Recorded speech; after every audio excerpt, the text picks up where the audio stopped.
Good morning. Thank you for joining me for another 5 good minutes with the Word. I'm Barry Bryson, and we're continuing our study of the suffering servant passage. And we're in chapter 49, where we really start to focus on the Messiah. And the Messiah himself spoke, was the lead voice in the passage yesterday, 49, 1 through 7. We had the Messiah identified as someone who was going to be born, as someone who from the womb is going to be God's special servant, God's own child, whose words coming out of his mouth will be his sword, and who will be a light not just to the Jews, but to all the nations.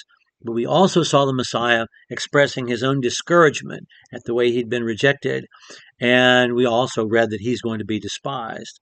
But at the same time, we read princes are going to bow down to him because he is God's chosen one. So in verse 8 through verse 13, we're almost repeating or well, we are repeating, but we're giving a little bit of a different shade to what we started with in chapter 40, which is the comfort of God's people, and what we read about in chapter 43, which is the gathering in of all people. This comfort is really about things being flipped on their head, and the reversal. The other side of the coin. No, it's not this; it's that. Turn it upside down. This is what it really is. Was introduced, that whole notion of things being flipped on their head, in verse 7, where the Messiah is despised, and yet he's God's chosen, and princes are going to bow down to him. So verse 8, thus says Yahweh, in a favorable time I have answered you, in a day of salvation I have helped you. Where did we read that in the New Testament? 1 Corinthians or 2 Corinthians chapter 6 verse 2. It precedes, now is the time. Today is today. It is the day of salvation. And in the day of salvation I have helped you, and I will keep you, and give you for a covenant of the people, to restore the land, to make them inherit the desolate heritages. Saying to those who are bound, go forth; to those who are in darkness, show yourselves. Along the roads they will feed, and their pasture will be on bare heights. They will not hunger or thirst, neither will the scorching heat or sun strike them down. For he who has compassion on them will lead them, and will guide them to springs of water. And I will make all my mountains a road, and my highways will be raised up. And behold, these shall come from afar. And lo, these will come from the north, and from the west, and these from the land of Sinim. Shout for joy, O heavens, and rejoice, O earth. Break forth into joyful shouting, O mountains, for Yahweh has comforted his people, and will have compassion on his afflicted. So we have God changing everything into the thing that it is not. A mountain will now be a road, and the bare heights will be good pasture, and the heat will not destroy anybody. And he's going to bring people home. And there is the introduction of the notion of the Messiah being someone who leads and everyone follows.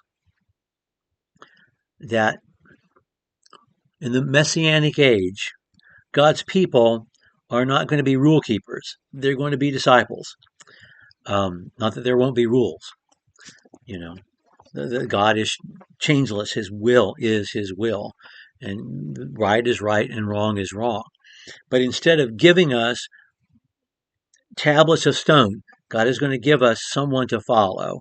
Hebrews 1 verses 1 through 3. God spoke to the fathers, to the prophets, to the law in various ways, but now speaks to us in his Son.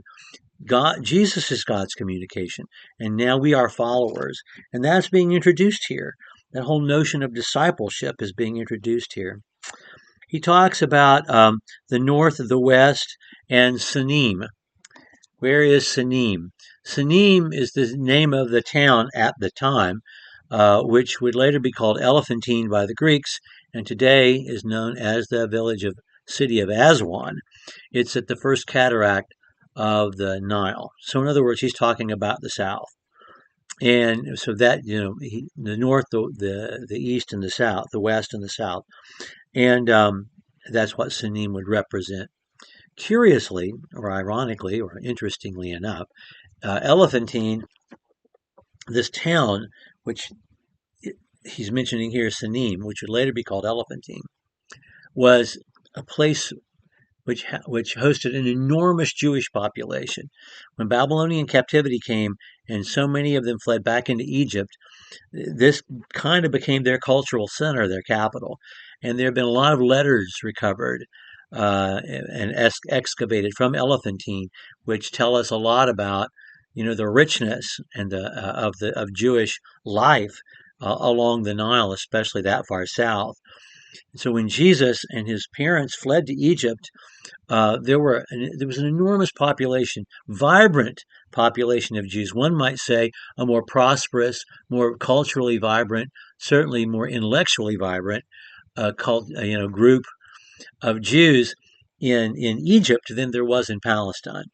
And so anyway, so I found it interesting that he mentions this. But the point of this section is I brought comfort. I promised comfort, and through the Messiah, I am bringing comfort and compassion on my people and on everyone who is afflicted. Okay, we have God promising his continuing love next time. We'll pick up with verse 14 then. Thank you for joining me for another 5 good minutes with the Word.